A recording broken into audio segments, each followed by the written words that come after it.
Hello students, welcome to Faisal concepts. आज के video से हम एक न्यू कोर्स स्टार्ट करने वाले हैं जिसका नाम है सॉफ्टवेयर इंजीनियरिंग। इसमें हम देखेंगे आगे चल के मज़ीद वीडियोस में भी, लेकिन आज का जो हमारा लेक्चर है वो एक इंट्रोडक्टरी लेक्चर होगा जिसमें हम डिस्कस करेंगे कि सॉफ्टवेयर इंजीनियरिंग क्या है, हम इस कोर्स को क्यों स्टडी करते हैं और सॉफ्टवेयर डेवलपमेंट में सॉफ्टवेयर इंजीनियरिंग का जो है क्या रोल है, प्रोग्रामिंग से ये इसका किस तरह से मुख्तलिफ है सॉफ्टवेयर इंजीनियरिंग। ये सारी चीज़ें हम आज के लेक्चर में डिस्कस करने वाले हैं। तो सबसे पहले हम जाएंगे कि सबसे पहले हम बात कर लेते हैं basically what is a software. Software हमारे पास दो चीज़ों से बनती है। Number one, that is a computer program, and number two, that is the associated documentation. अब कंप्यूटर प्रोग्राम में हमारे पास क्या क्या चीज़ें आ सकती हैं, उसमें हमारे पास उसका कोड आ सकता है। एसोसिएटेड डॉक्यूमेंटेशन में हमारे पास जितनी भी उससे रिलेटेड हम यूज़ केस डायग्राम्स कौन सी यूज़ कर रहे हैं, उसमें आप कौन सी डीएफडीज यूज़ कर रहे हैं, ईआरडीज, ये सारी रिलेटेड चीज़ें जो उससे होंगी प्रोग्राम से, कोड से रिलेटेड, वो आपके डॉक्यूमेंटेशन में आ जाएंगी। Software products may be develop for a particular customer और may be develop for a general market. ऐसा हो सकता है कि आप सॉफ्टवेयर जो है आप किसी स्पेसिफिक कस्टमर के लिए बना रहे हैं, मतलब आपके पास कोई बंदा आता है, आपसे कहता है कि मुझे ये वाला आपने सॉफ्टवेयर बना के देना है, तो आप उसको बना के दे सकते हैं। या तो फिर जनरल मार्केट के लिए हो सकता है, लेट सपोज आप यूनिवर्सिटी के लिए बनाते हैं, उसके किसी डिपार्टमेंट के लिए, एडमिशन वालों के लिए या फाइनेंस वालों के लिए, तो आप दोनों के लिए बना सकते हैं। नेक्स्ट कहता है कि व्हाट इज़ इंजीनियरिंग। इंजीनियरिंग एक ऐसा प्रोसेस है जिसमें आपके पास चार चीज़ें आ रही हैं। Number one, that is designing. Designing में मतलब आपने सारी चीज़ें उसमें जो प्रोटोटाइपिंग करनी है, मॉड्यूल्स बनाने हैं, वो आपने सब कुछ उसमें यूज़ केस डायग्राम, ये सारी चीज़ें इसमें आ जाएंगी, ठीक है। इसके बाद मैन्युफैक्चरिंग। मैन्युफैक्चरिंग में ये है आपने उसको बनाना है, चीज़ों को आपस में जो है ना, जो आपने जो भी डिसाइड किया है उसको आगे लेके चलना है, मैन्युफैक्चर करना है, उसको एक शक्ल देनी है कि अब देखें आपके पास प्लास्टिक है तो आपने उसको शक्ल देनी है बॉटल की, उस प्लास्टिक से आपने बॉटल बनाना है। कंस्ट्रक्शन में आपके पास इंटीग्रेशन आ जाती है। इंटीग्रेशन से क्या मुराद है? इंटीग्रेशन जो है आपके पास ये है कि अब देखें आपने कोई काम किया है, स्टेप्स में किया है, और एंड में जाके आपने उनको इंटीग्रेट करना है, आपस में उनको लिंक करना है, कंबाइन करना है, आपस में उनको जोड़ना है। या इंटीग्रेशन एक और सेंस में भी आसान अल्फाज में कहें कि अब देखें आपके पास एक यूनिवर्सिटी है, उसमें आपके पास एक एडमिशन ऑफिस है और एक आपके पास फाइनेंस ऑफिस है। अब आपने दोनों के लिए सिस्टम बनाया है, फाइनेंस वालों के लिए फ़ी का, एडमिशन ऑफिस के लिए एडमिशन का। तो अब जाहिर है दोनों का डाटा आपस में इंटीग्रेट होगा, लिंक्ड होगा। तो अब फाइनेंस वालों को क्या पता चलेगा कि किस स्टूडेंट की फ़ी आई है, किस स्टूडेंट की फ़ी नहीं आई। वो उनके पास डाटा तभी जाएगा जब एडमिशन ऑफिस का डाटा उनके पास मौजूद होगा। तो इससे मुराद इंटीग्रेशन है, ठीक है। अब नेक्स्ट में है मेंटेनेंस। अब मेंटेनेंस में आपके पास क्या क्या चीज़ें आ जाती हैं। अब आपने कोई सिस्टम या प्रोडक्ट बना लिया है तो बस उसको सिर्फ आपने यूज़ नहीं करना बल्कि उसको साथ साथ मेंटेन भी करना होता है, या जो आप फर्दर इसमें मॉडिफिकेशन करते हैं, चेंजेस करते हैं, वो सारी चीज़ें भी आपके पास मेंटेनेंस के अंदर भी आ जाती हैं। अब हमने बात कर ली सॉफ्टवेयर की इंजीनियरिंग की, अब बात करते हैं सॉफ्टवेयर इंजीनियरिंग की। दोनों को हम कंबाइन कर लेते हैं। तो अब ये कहता है कि एक सॉफ्टवेयर इंजीनियरिंग एक ऐसा इंजीनियरिंग डिसिप्लिन है जिसमें सॉफ्टवेयर प्रोडक्शन के सारे एस्पेक्ट्स जो है वो कंसर्न है, ठीक है। सॉफ्टवेयर इंजीनियरिंग में हम बेसिकली सॉफ्टवेयर प्रोडक्शन ही कर रहे हैं, तो वो सारे जो सॉफ्टवेयर प्रोडक्शन के एस्पेक्ट्स हैं वो सॉफ्टवेयर इंजीनियरिंग के अंदर आ जाते हैं। अब कहता है कि सॉफ्टवेयर इंजीनियरिंग इंजीनियर्स को क्या क्या काम करना चाहिए। They should adopt a systematic and organised approach to their work. मतलब अभी उनको स्टेप बाय स्टेप चलना चाहिए, कोई ऑर्गेनाइज्ड अप्रोच उनके पास होने चाहिए अपने काम के लिए। ये नहीं कि उनके बस आपने डायरेक्ट उनको कोई ऑर्डर मिलता है, कोई कस्टमर आता है कहते हैं हमें ये सॉफ्टवेयर बना दे और वो उस पर डायरेक्ट काम शुरू कर देंगे, नहीं। उनका एक ऑर्गेनाइज्ड वे होना चाहिए, प्रोफेशनल वे होना चाहिए। Use appropriate tools and techniques, ठीक है।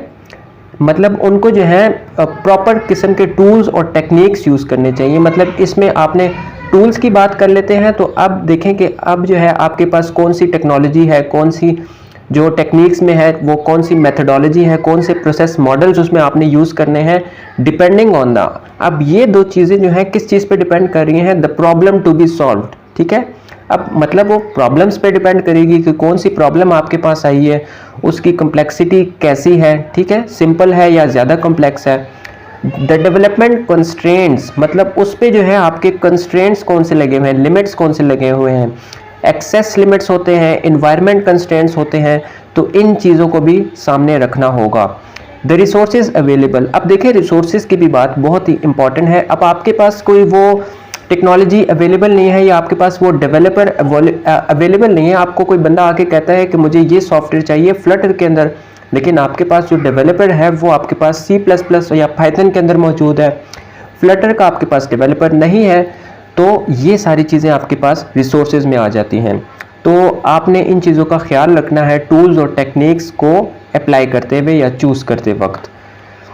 नेक्स्ट एक और डेफिनेशन है कि software engineering is a discipline that deals with the building of software system which are so large that they are build by teams and teams of engineers. Software engineering एक ऐसा discipline है जो उन software system के साथ deal करता है जो बहुत बड़े होते हैं, बड़े पैमाने पर वो बनाए जाते हैं, और वो एक बंदा नहीं बनाता बल्कि कोई टीम होती है इंजीनियर्स की, ठीक है, वो उसको बनाती है, टीम ऑफ डेवलपर्स भी हो सकती है। अब यहाँ पर एक और इम्पॉर्टेंट बात है, multi person construction of multi version software. अब देखें एक बंदा जो है वो एक सॉफ्टवेयर भी बना सकता है और एक बहुत बड़ी टीम जो है मिलकर बहुत ज़्यादा सॉफ्टवेयर भी बना सकते हैं।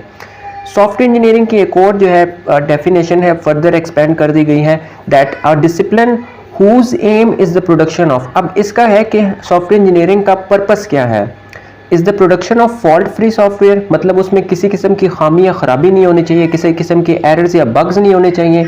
डिलीवर्ड ऑन टाइम, मतलब जो टाइम आपको जो कस्टमर बताता है उसी टाइम के अंदर अंदर आपने उसको डिलीवर करना है विद इन द बजट। अब आपको कस्टमर एक बजट भी बता देगा कि मेरा इतना बजट है और इसके अंदर अंदर आपने मुझे ये सॉफ्टवेयर बना के देना है। अगर आपको कहता है कि 50,000 मेरा बजट है, आप 80,000 में बना देते हैं, तो वो आपसे कभी भी वो आपसे वो बाय नहीं करेगा।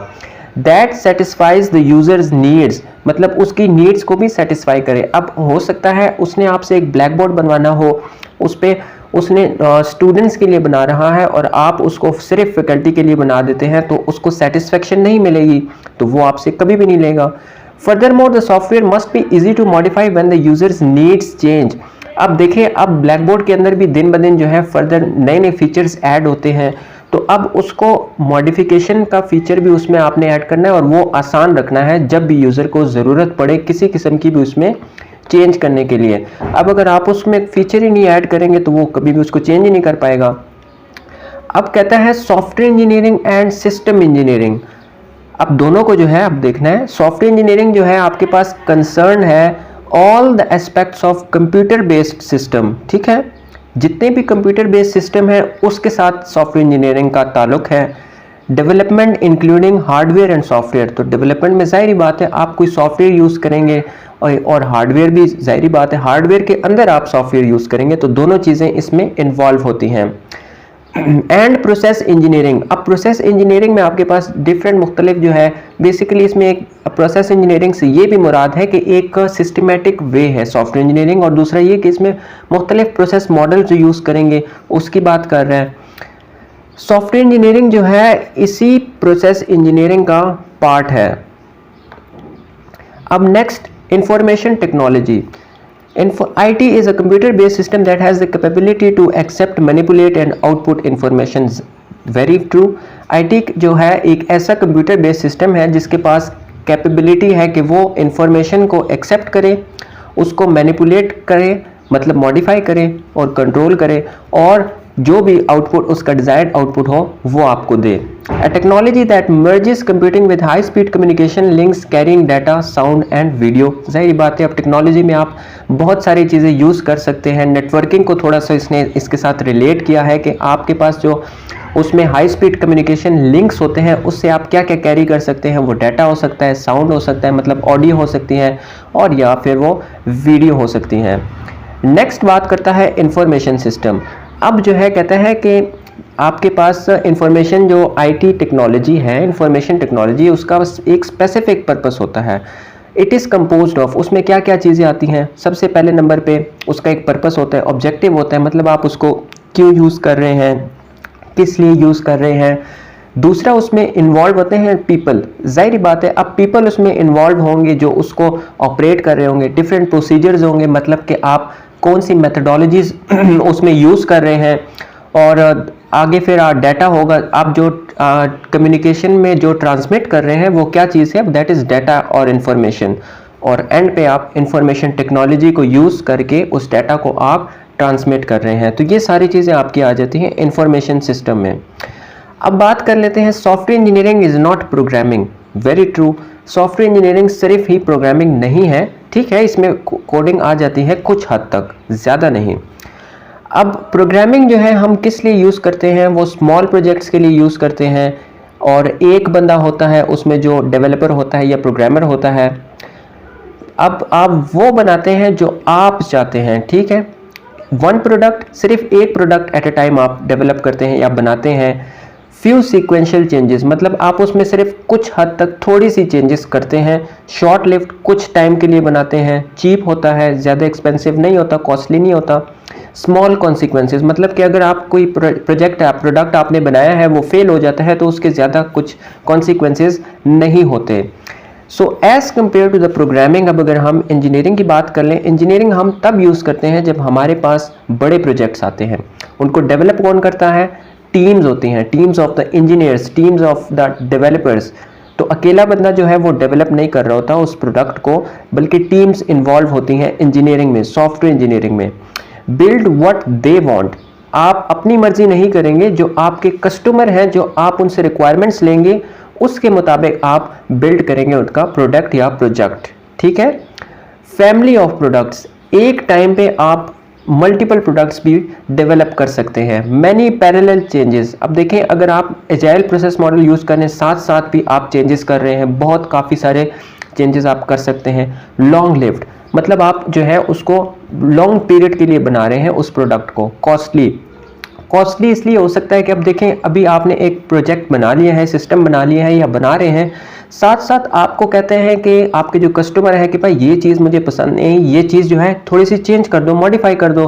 तो ज़ाहिर बात है, अब टेक्नोलॉजी है, उसके मुख्तलिफ रिसोर्सेज हैं, उन पे ख़र्चा भी तो आएगा। जब जैसे ही आप वो बाय करेंगे तो आपकी कुछ इस कॉस्ट में जो है सिर्फ पैसों की बात नहीं है, टाइम की बात है, रिसोर्सेज की बात है, ह्यूमन रिसोर्सेज की बात है, और सॉफ्टवेयर हार्डवेयर सारी चीज़ें इस कॉस्ट के अंदर आ जाएंगी, तो उन पे कुछ ना कुछ कॉस्ट का इम्फेक्ट तो होगा। लार्ज कॉन्सिक्वेंसेज, अब देखें अगर आपका कोई बड़ा सॉफ्टवेयर है या काफ़ी सारे सॉफ्टवेयर आपने बनाए हैं, वो किसी भी वजह से फेल हो गए हैं, इंटीग्रेशन की वजह से फेल हो गए हैं, या किसी भी डेवलपर की गलती से फेल हो गए हैं, या कस्टमर उसको अच्छे से हैंडल नहीं कर पाया, तो उसके बहुत ज़्यादा वर्स्ट कॉन्सिक्वेंसेज हो सकते हैं। नेक्स्ट, वाई सॉफ्टवेयर इंजीनियरिंग, मतलब सॉफ्टवेयर इंजीनियरिंग को हम क्यों यूज़ करते हैं। अब इसके मुख्तलिफ हमारे पास फ़ायदे हो सकते हैं कि देखें, अभी आप क्वालिटी ऑफ द सॉफ्टवेयर जो है वो आप इंश्योर कर सकते हैं सॉफ्टवेयर इंजीनियरिंग से। वो क्यों, कुछ हमारे पास ऐसे प्रोसेस मॉडल्स हैं कि अब हम जो है कस्टमर को वो डिप्लॉय करने से पहले जो है उसकी टेस्टिंग कर लेते हैं, और कुछ ऐसे हैं कि हम साथ साथ टेस्टिंग कर रहे होते हैं, तो उसकी क्वालिटी टेस्टिंग भी हो जाती है। और फिर जो है हम उसका जो बजट होता है उसको कंट्रोल कर लेते हैं। अब बड़ा प्रोजेक्ट है, उसके लिए काफ़ी सारा बजट मिलता है हमें उसको कंट्रोल कैसे करना है, वो सॉफ्टवेयर इंजीनियरिंग का काम है। अब हमारे पास टाइम डिलेज आते हैं, तो हम इसमें जो हमारे पास बड़े डिजास्टर्स टाइम डिलेज आते हैं, मतलब कि अभी आपने इनपुट किया, फिर आपको आउटपुट मिला, फिर उसके बाद एक वक्फा आया, गैप आया, उसके बाद काफ़ी देर बाद आपको दूसरा इनपुट देने के लिए वो कहेगा। तो सॉफ्टवेयर इंजीनियरिंग के पास ऐसा नहीं होता, वो इसको अवॉइड करेगा, ठीक है। नेक्स्ट बात कर लेते हैं, वही बात है कि software development is hard, important to distinguish easy system from hard system.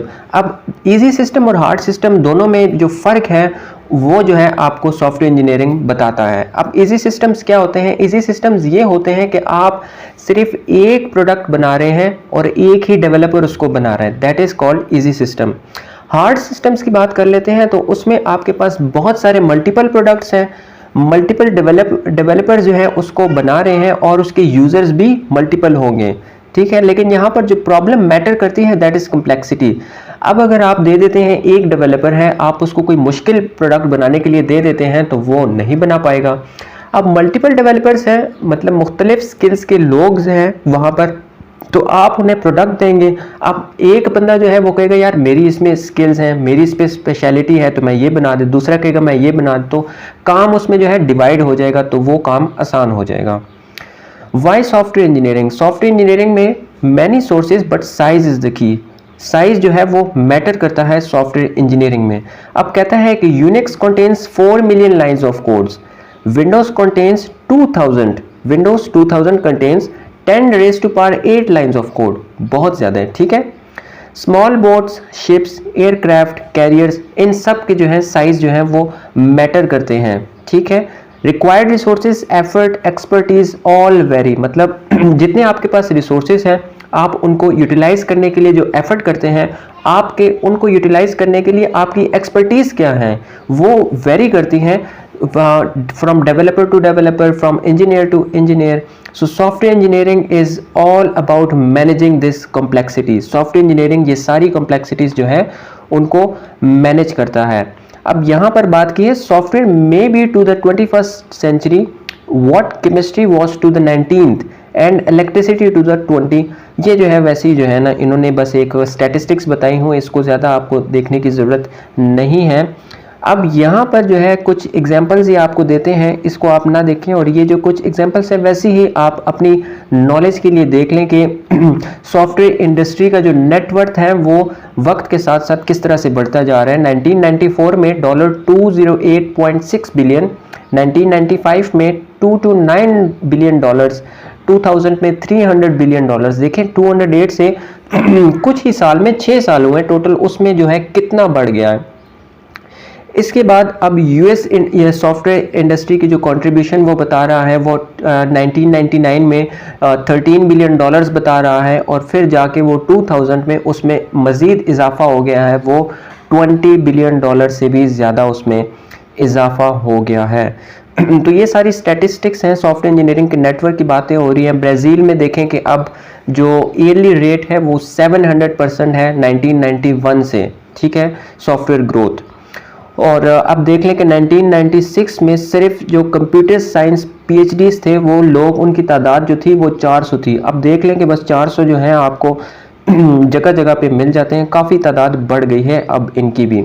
अब पाकिस्तान की बात कर लेते हैं तो 1998 में पाकिस्तान सॉफ्टवेयर एक्सपोर्ट्स का जो वर्थ था वो $20 मिलियन था, और फिर 2000 में वो हो गया है $60 मिलियन एस्टिमेटेड। 2000 में सिर्फ 2 साल में देखें $40 मिलियन का इजाफा हुआ है। और 2000 के स्टैटिस्टिक्स की अगर बात कर लें तो आपके पास जो IT PhDs मौजूद थे वो सिर्फ 125 थे। अब देख लें कि आपको 125 किसी एक इंस्टीट्यूट के अंदर ही मिल जाते हैं। तो ये हमारा लेक्चर था, सॉफ्टवेयर इंजीनियरिंग का इंट्रोडक्टरी लेक्चर था, जिसमें हमने देखा कि सॉफ्टवेयर इंजीनियरिंग क्या है, प्रोग्रामिंग से इसका क्या डिफरेंस है वो हमने स्टडी किया। एंड में हमें फिर देखा कि सॉफ्टवेयर इंजीनियरिंग हमें क्यों यूज़ करनी चाहिए, इसके फ़ायदे क्या हैं, फ़वाइद क्या हैं सॉफ्टवेयर प्रोडक्शन में। और एंड में हमने कुछ स्टैटिस्टिक्स देखी, सॉफ्टवेयर नेटवर्क, पाकिस्तान को भी देख लिया, US को देख लिया, ब्राज़ील को देख लिया। तो ये सारी चीज़ें हमने आज की लेक्चर में डिस्कस